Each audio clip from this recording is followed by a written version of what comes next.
wabarakatuh.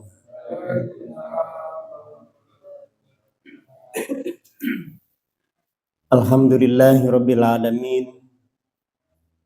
Wassalatu wassalamu ala nabiyyina wa rasulina Muhammadin wa ala alihi wa ashabihi wa man ihtada bihadihi ila yaumiddin.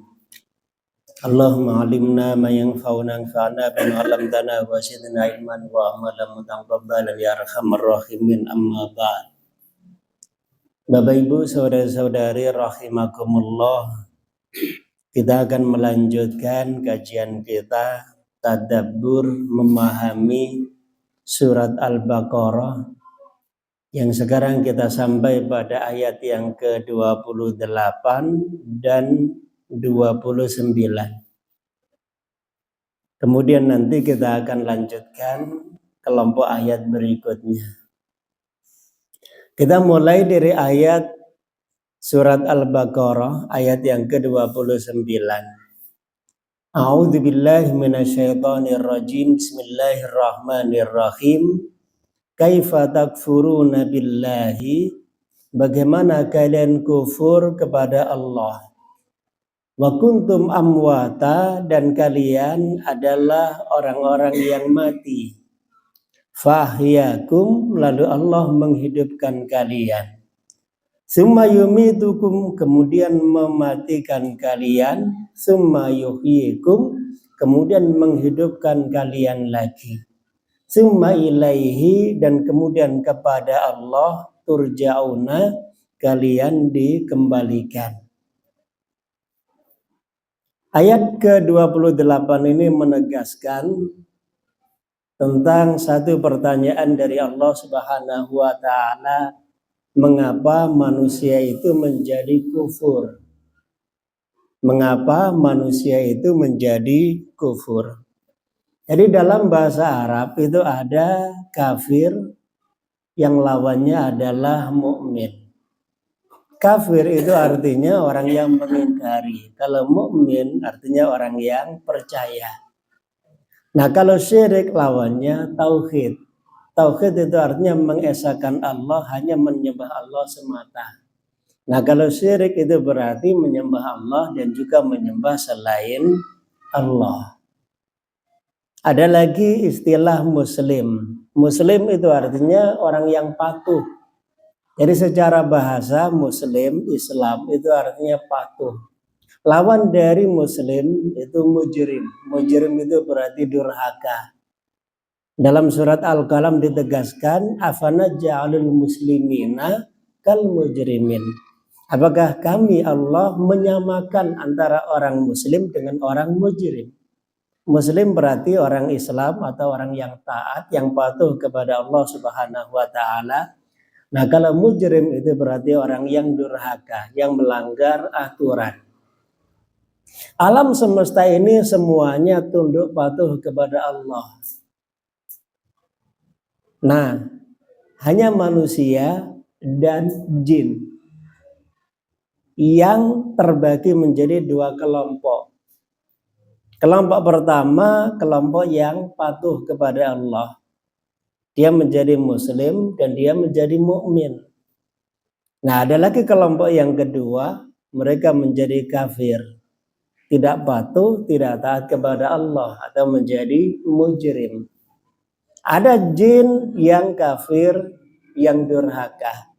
Ada manusia yang kafir, yang durhaka. Nah, sementara alam hewan, semua alam hewan itu patuh kepada Allah. Mereka itu bekerja dengan melalui nalurinya. Maka hewan itu belajar, mengajar, tidak bisa. Diapa-apakan ya hewan ya seperti itu tabiatnya. Dia sudah patuh kepada tabiatnya. Yang kalau kadang dalam bahasa kerennya itu disebut dengan insting, atau dalam bahasa Arab disebut dengan ghorizah. Tapi sebenarnya disebut insting atau ghorizah, tabiat, itu semuanya adalah ciptaan Allah Subhanahu wa ta'ala. Maka alam tumbuhan, alam hewan semuanya tunduk patuh kepada sunnatullah, kepada ketetapan Allah. Alam malaikat juga sama, semuanya tunduk kepada Allah, tunduk kepada ketetapan Allah. Tidak ada alam malaikat itu yang kemudian salah kerja, salah pilih. Tidak ada. Jadi semuanya tunduk kepada Allah. Nah, kalau alam manusia ini yang beragam. Alam jin juga beragam. Sebabnya adalah karena manusia dan jin ini diberi pilihan oleh Allah. Maka pilihan yang diberikan oleh Allah ini nanti akan ditanya. Manusia tidak bisa menentukan kapan mati, kapan lahir, warna kulit, tinggi badan. Manusia tidak bisa menentukan, maka tidak ada pertanyaan untuk itu. Tidak ada pertanyaan kapan mati, tidak ada. Tidak ada pertanyaan terkait dengan warna kulit, suku bangsa, tidak ada. Termasuk bernafas atau tidak, itu juga tidak ada pertanyaan. Termasuk tubuh kita nih Bapak Ibu. Ada yang dia berjalan dengan tabiatnya yang telah ditetapkan oleh Allah. Jantung bergerak. Kita tidur juga jantung tetap bergerak. Tapi ada yang dia berada pada pilihan kita. Apa itu yang berada pada pilihan kita? Yaitu kita mau sholat atau tidak. Kita punya pilihan. Kita mau haji atau tidak, kita punya pilihan. Bahkan kita mau beriman atau mau kafir, itu kita punya pilihan. Ada orang hidup di lingkungan kafir. Semuanya kafir. Tapi ternyata dia memilih untuk menjadi muslim. Ya, jadi muslim. Ada orang hidup dalam lingkungan muslim. Nenek moyangnya, keluarganya, masyarakatnya muslim. Tapi ternyata dia memilih untuk pindah agama menjadi kafir. Ya, silahkan. Maka dalam Al-Quran ditegaskan wa man syaa falyu'min wa man syaa falyakfur. Siapa yang mau beriman silahkan, siapa yang mau kafir silahkan. Hanya saja Allah menganjurkan untuk beriman. Kalau beriman nanti ada pahala surga. Nah kalau kafir nanti ada imbalan neraka. Dipaksa masuk surga tetap kadang-kadang tidak mau.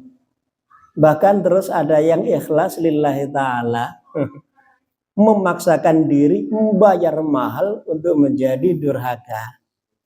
Makanya yang haram-haram itu pasti mahal. Yang haram-haram itu pasti mahal. Tapi ternyata tetap laku. Contoh mungkin di negara tertentu di sana umpamanya Thailand atau mana. Jadi satu kali makan lengkap dengan lauk pauknya sampai kenyang itu paling 20.000. Tapi sementara di sana harga rokok itu mohon maaf itu sampai 50.000. Tapi ya tetap banyak yang memilih untuk beli rokok. Meskipun orang sarapan rapopo. Padahal itu minimal hukumnya makruh. Ada lagi mungkin yang sering kita lihat. Yang haram mungkin harganya bisa jutaan. Minuman keras harganya bisa jutaan. Tapi sementara minuman yang menyehatkan dan menyegarkan, nah itu harganya sangat murah. 500 sudah dapat sampai kenyang. Nah sementara yang haram itu harganya 500.000. Yang halal menyehatkan, menyegarkan harganya 500 rupiah. Nah Bapak Ibu rahimakumullah, Allah Subhanahu wa ta'ala memotivasi manusia untuk beriman kepada Allah. Nah janjinya adalah surga. Maka di antara bentuk motivasi itu adalah Allah bertanya, kaifa takfuruna? Bagaimana manusia itu bisa menjadi kafir? Padahal manusia itu dulunya adalah mati. Allah yang menghidupkan, setelah hidup Allah yang mematikan, setelah itu Allah yang membangkitkan kembali. Jadi manusia pada awalnya mati, tidak ada. Kenapa? Karena sesuatu yang tidak ada, udah dianggap mati. Mereka yang hidup di alam arwah, di alam rahim, itu sebenarnya hidup. Tapi wujuduhu ka'adamihi, wujudnya itu seperti tidak ada. Nah, kemudian Allah menghidupkan di alam dunia ini. Setelah itu Allah mematikan. Setelah dia mati, Allah menghidupkannya kembali. Jadi kalau dihitung-hitung dari 3 alam. Alam arwah, alam dunia, alam akhirat. Itu yang paling singkat adalah alam dunia. Jadi kalau di sini diurut kuntum amwata. Jadi dulunya mati, berada di alam arwah itu. Bahkan sebelum ada alam arwah itu manusia itu tidak ada. Roh itu sendiri juga tidak ada. Yang ada hanyalah Allah Subhanahu wa ta'ala. Kemudian Allah menghidupkan fa'ahyakum. Allah menghidupkan di dunia ini. Setelah itu manusia mati, dikubur. Jadi ketika mati kemudian dikubur, nah di kuburan dia hidup lagi. Hidup di alam kubur. Nah Bapak Ibu rahimakumullah, di antara alam-alam ini yang paling lama tentu alam akhirat. Paling lama yang nomor 2 adalah alam arwah. Paling singkat itu alam dunia ini. Kenapa alam akhirat paling lama? Karena alam akhirat itu tidak ada batasnya. Sementara alam arwah meskipun sangat lama, ternyata terbatas. Jadi dibatasi dengan alam dunia ini. Begitu manusia lahir berarti alam arwah, alam rahim itu sudah selesai. Ganti dengan alam dunia. Setelah itu masuk ke alam akhirat. Jadi Bapak Ibu, alam akhirat itu tidak ada batasnya. Sesuatu yang tidak ada batasnya berarti dia sangat lama. Nah sementara alam dunia ini terbatas. Rata-rata orang hidup di alam dunia ini 50 tahun. Rata-rata. Bahkan jarang yang bisa melewati 50 tahun ini. 50 tahun itu apa? Nah, kalau usianya 65 tahun, berarti dipotong usia anak-anak. Mungkin rata-rata 15 tahun kira-kira. Jadi 15 tahun ini masa mukallaf. Berarti sejak usia 15 tahun atau sejak dia akil baligh, dia mulai dihitung amal ibadahnya, amal perbuatannya. Jadi kalau dihitung mulai usia 15 tahun sampai usia 65, nah berarti itu adalah usia dia 50 tahun di dunia itu. 50 tahun pun juga masih dipotong tidur rata-rata 8 jam. Berarti 50 dikurangi sepertiga. Sudah tinggal sekitar 35 tahun. Dipotong lagi kerja, dipotong lagi jalan-jalan, berarti usia manusia sebenarnya hanya tinggal 10 sampai 5 tahun itu aja. Nah 50 tahun kalau dihitung berapa lama dia ibadah? Rata-rata paling 2 tahun sampai 3 tahun. Nah itu menghitungnya ya kira-kira kita ibadah dalam sehari semalam 1 jam. Nah nanti 1 jam sehari 24 jam kali 30 hari kali 1 tahun. Berarti hidup kita selama 50 tahun itu berapa lama yang kita pakai untuk ibadah. Nah Bapak Ibu rahimakumullah, dengan masa ibadah yang sangat singkat, itu ternyata Allah memberikan imbalan berupa surga yang tidak terbatas. Tidak terbatas lamanya, tidak terbatas nikmatnya. Maka tentu menjadi orang kufur, menjadi orang kafir ini menyesal. Kenapa orang itu menjadi kafir, menjadi kufur itu rata-rata? Karena ada harta dunia yang dikejar.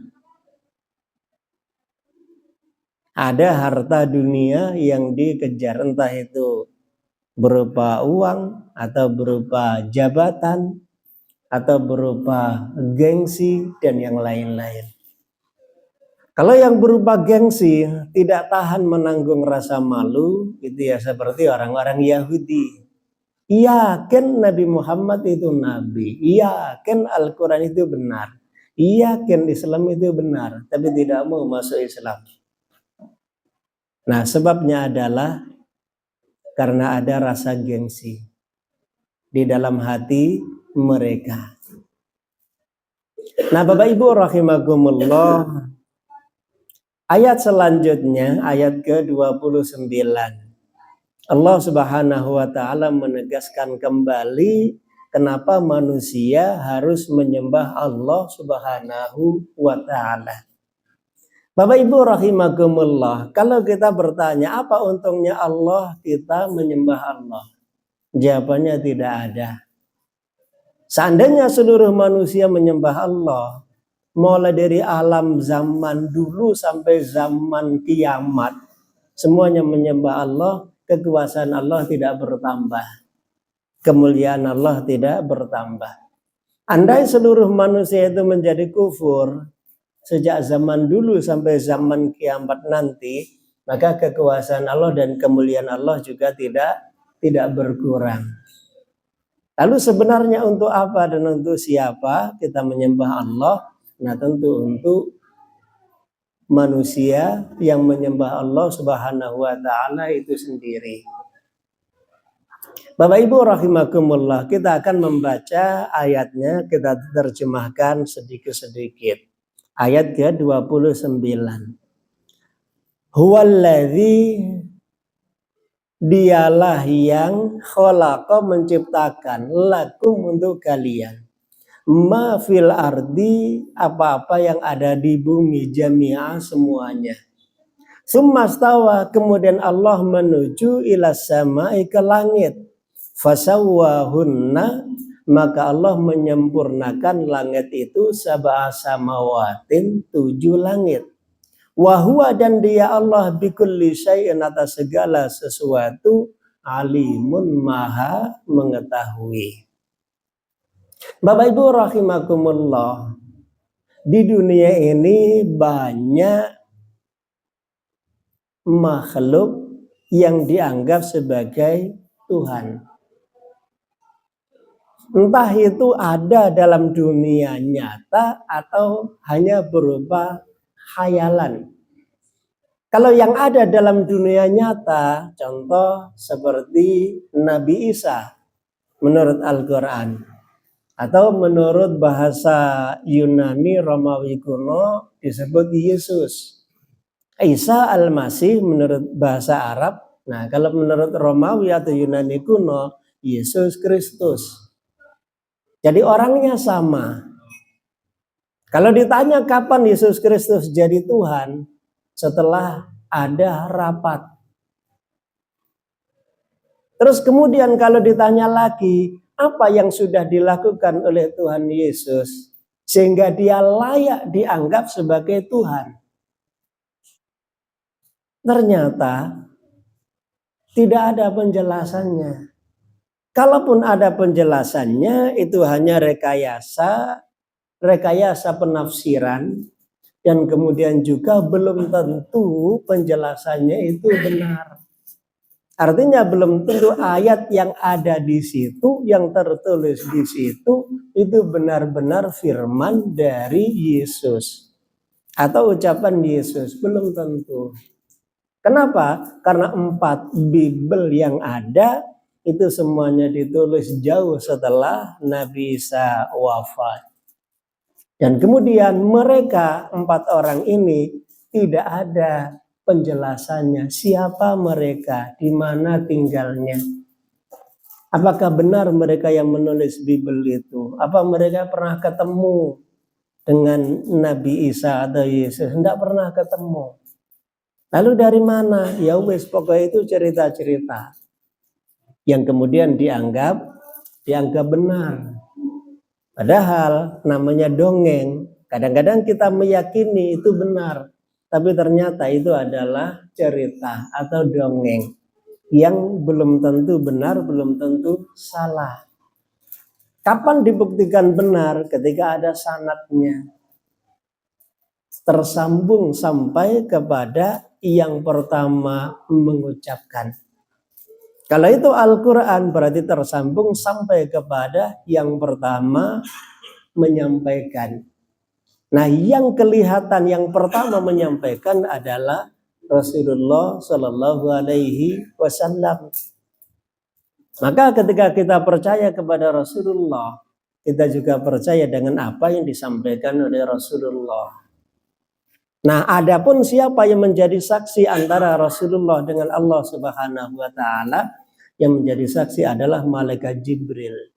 Agama-agama samawi, Yahudi dan Nasrani yakin bahwa malaikat Jibril itu ada. Nah, malaikat Jibril menjadi saksi, Allah Subhanahu wa taala menjadi saksi, Al-Qur'an juga menjadi saksi, dan kejujuran Nabi Muhammad sallallahu alaihi wasallam juga menjadi saksi. Kita kembali ke ayat ini, bahwa di dunia ini banyak yang diyakini sebagai Tuhan. Tapi kalau ditanya apa yang sudah dilakukan oleh mereka yang dianggap Tuhan itu, ternyata juga tidak ada. Masa ada Tuhan itu digantung? Masa ada Tuhan itu dilahirkan? Masa ada Tuhan itu menyusu, mimi? Masa ada Tuhan itu dibunuh oleh orang? Masa ada Tuhan itu mati? Ini pertanyaan membingungkan. Tuhan mati. Nah, ketika Tuhan itu mati, terus siapa yang mengatur alam semesta? Nah, kalau Tuhan itu terus digantung, nah itu terus bagaimana Tuhan itu kok bisa digantung? Tapi untuk kemudian bahwa keyakinan itu benar, nah disinilah kemudian dibuat alasan-alasan. Bapak Ibu rahimakumullah, sejak zaman dulu memang manusia itu meyakini bahwa Tuhan itu ada. Tapi akal manusia semata tidak akan mampu mengetahui Tuhan yang sebenarnya. Nah, untuk mengetahui Tuhan yang sebenarnya itu butuh wahyu dari Allah Subhanahu wa taala.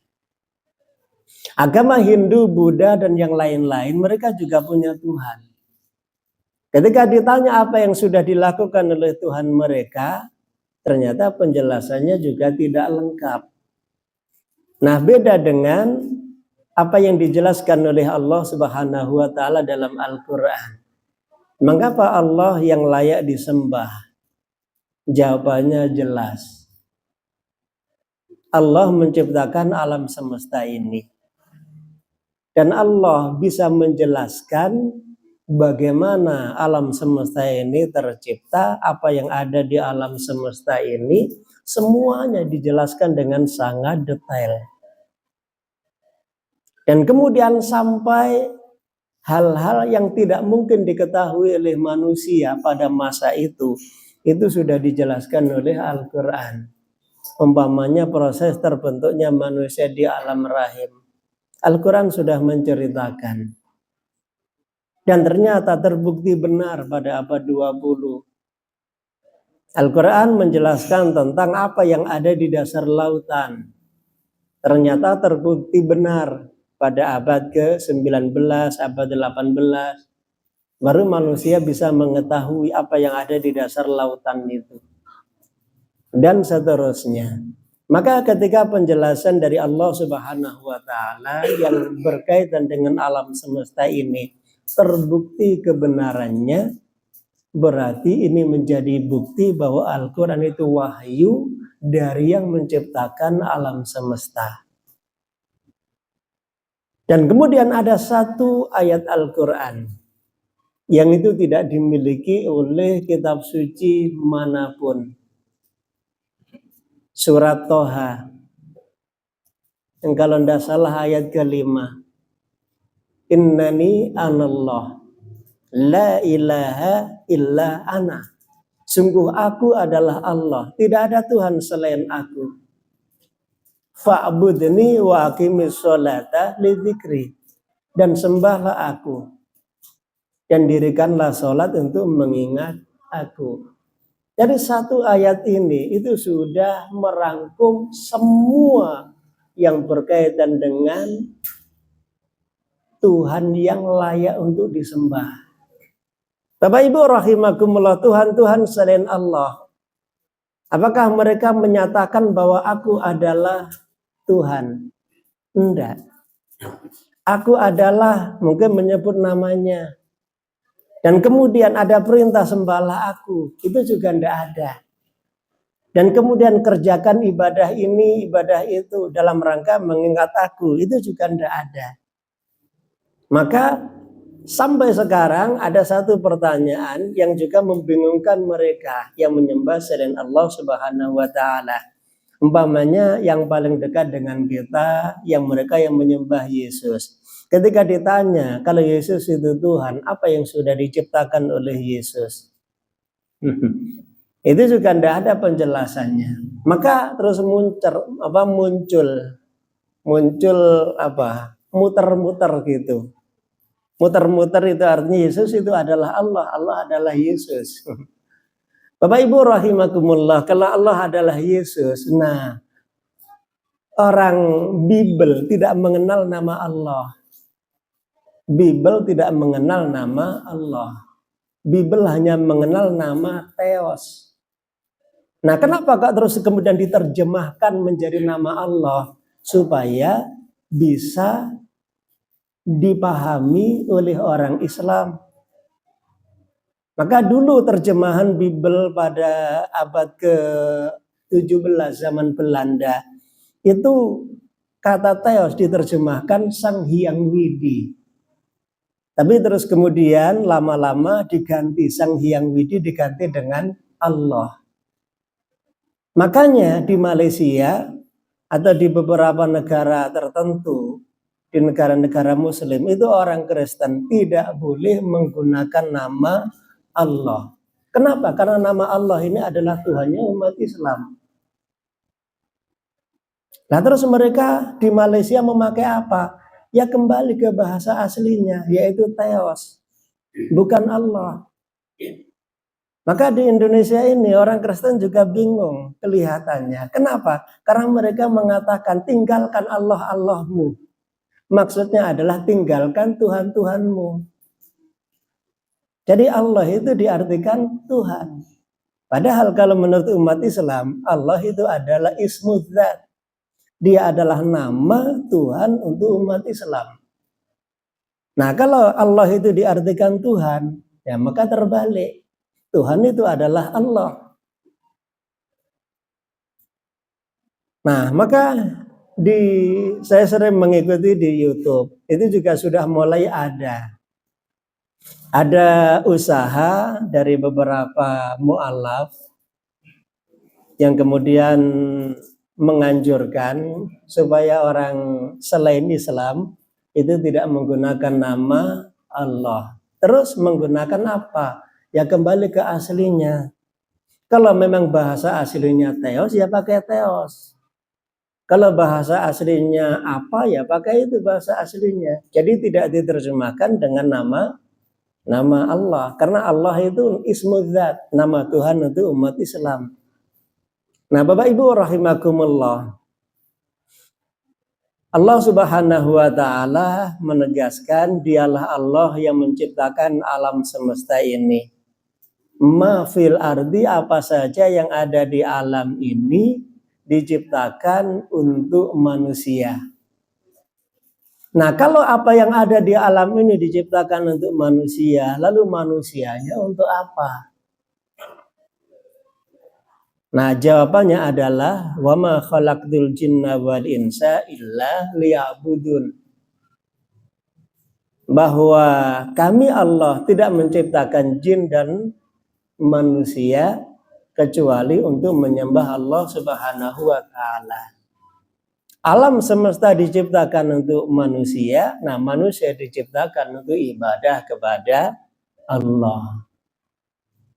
Nah, setelah Allah menciptakan bumi untuk manusia ini, kemudian Allah menuju ke langit dan kemudian menyempurnakan penciptaan langit hingga jumlahnya 7 langit.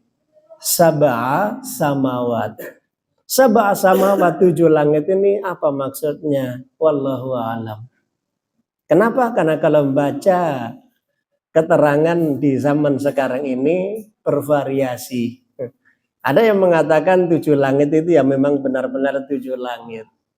Ada yang mengatakan 7 langit itu tingkatan udara, ozon atau apa gitu. Wallahu a'lam.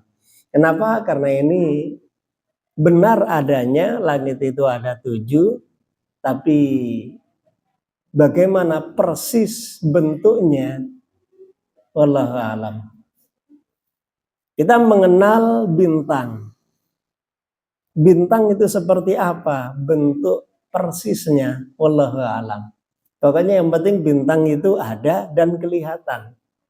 Apakah dia lebih besar dari matahari, lebih besar dari bumi?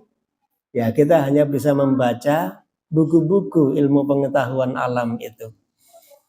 Bahwa yang penting Allah menegaskan langit itu ada 7. Persisnya seperti apa? Nah, wallahu a'lam. Bapak Ibu rahimakumullah, apa yang ada di alam semesta ini tidak harus semuanya kita ketahui. Yang harus kita ketahui adalah apa yang wajib kita laksanakan. Ilmu fikih, apakah semuanya wajib kita pelajari? Tidak. Yang wajib kita pelajari adalah apa yang akan kita kerjakan. Nah, kalau nanti ada tambahan waktu ingin mendalami apa yang ada di alam semesta ini, maka silahkan. Yang penting ilmu yang wajib diketahui sudah dipahami, dipelajari terlebih dahulu. Nah, setelah itu nanti mengembangkan ilmu-ilmu yang lain. Kalau masih ada waktu dan kemudian ada kemauan dan ada kemampuan untuk itu. Nah, yang penting adalah kita yakin bahwa Allah yang menciptakan alam semesta ini. Untuk apa? Untuk manusia. Bapak Ibu rahimakumullah, apa toh yang dibutuhkan oleh manusia? Yang dibutuhkan oleh manusia adalah apa yang ada di bumi. Dan manusia hanya butuh matahari. Lalu kenapa Allah menciptakan langit sampai 7 lapis? Allah menciptakan alam semesta ini begitu luas. Itu dalam rangka kembali ke ayat sebelumnya, ayat 28, kaifa takfuruna. Bagaimana manusia itu bisa kafir? Jadi Allah menunjukkan bahwa manusia itu lemah. Alam semesta ini sangat luas. Bumi yang kita tempati ini kita rasakan sangat luas. Istana kita lihat sangat luas. Padahal istana negara itu kalau dilihat dari bulan mungkin ya tidak kelihatan. Apalagi rumah kita. Bumi yang kita tempati ini begitu kita lihat dari alam semesta.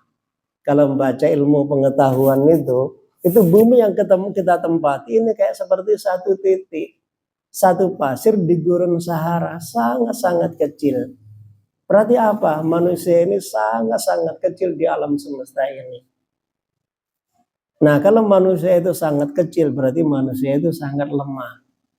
Dia akan menjadi kuat ketika dia bersama Allah Subhanahu wa Ta'ala, Sang Pencipta. Jadi manusia ini memang ditakut-takuti oleh Allah. Kamu itu loh cah cilik. Senajan tua, tetap baik cilik. Nggih. Ojo nakal-nakal. Ibaratnya seperti itu, ndak usah ngeyel, cah cilik ngeyel. Bapak Ibu rahimakumullah, kita ini sebesar apapun, kita meskipun presiden tetap saja kecil, apalagi presiden juga ada pensiunnya. Enggak ya. Apalagi presiden juga ada pensiun tetap saja kecil. Kita di alam semesta ini kecil. Nah, kalau kecil itu ya enggak usah ngeyel. Taat kepada yang lebih besar supaya aman. Yaitu kita taat kepada Allah Subhanahu wa taala. Maka Allah menciptakan alam ini begitu luas, padahal alam yang begitu luas ini kita tidak menempatinya. Bapak Ibu rahimakumullah, kalau membaca ilmu IPA itu kadang-kadang iyo apa ora ini, enggak apa bener apa salah gitu ya. Bapak Ibu pasti pernah mungkin mendengar pelajaran IPA, ada namanya galaksi. Enggak ya? Ternyata galaksi itu jumlahnya itu jutaan. Padahal satu galaksi ini itu adalah kumpulan semua yang berputar di matahari itu. Nah, kalau satu galaksi ini akan selesai ditembus oleh ribuan tahun cahaya. Nah, kalau galaksi itu jumlahnya ribuan, berarti luasnya alam semesta ini kayak apa? Pertanyaannya, apa kita butuh dengan alam semesta yang luas itu? Manusia tidak butuh. Tapi itu dalam rangka untuk menegaskan Allah itu maha besar. Dan manusia itu sangat-sangat kecil di alam semesta ini.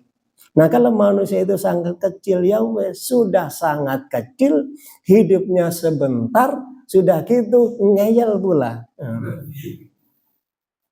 Enggak ya? Karena kita ini dibandingkan dengan makhluk Allah yang lain, kita ini hidupnya paling sebentar. Sudah gitu manusia itu paling lemah. Enggak ya? Manusia itu paling lemah. Ada umpamanya, Bapak Ibu, ada kalau di gurun, mungkin kalau pernah ke negara Arab, nah itu ada kawasan-kawasan gurun pasir. Nah di sana itu ada hewan kucing liar, sama besarnya dengan kucing yang ada di tempat kita. Kucing ini bisa bertahan di atas suhu 50 derajat. Terus kemudian bisa bertahan, kalau pas malam itu dinginnya luar biasa, bisa bertahan di bawah 0. Nah kalau manusia 50 derajat mati, di bawah 0 mati kalau tidak pakai peralatan. Nah sementara kucing ini santai aja. Jadi kalau pas panas ya dia punya cara sendiri untuk bisa bertahan. Kalau pas dingin punya cara sendiri untuk bisa bertahan. Tidak butuh jalan-jalan ke supermarket beli jaket, itu tidak butuh. Di negara Arab, termasuk di Suriah, Lebanon itu ada musim dingin. Jadi kalau pas musim dingin baju itu double-double, kadang sampai 4 sampai 5 gitu. Tapi kalau pas musim panas, panasnya luar biasa. Nah itu manusia. Manusia itu sebenarnya sangat lemah. Makhluk Allah yang sangat lemah itu adalah manusia ini. Dan bahkan manusia ini itu yang termasuk asal usulnya paling hina, kalau sudah mati paling hina. Jadi asal usul manusia itu paling hina, kalau sudah mati paling hina. Asal usul ayam itu kalau dijual mahal. 1.000, 1.500 enggak. Tapi kalau asal usul manusia itu lihat saja itu kadang-kadang udah lari. Iya apa itu?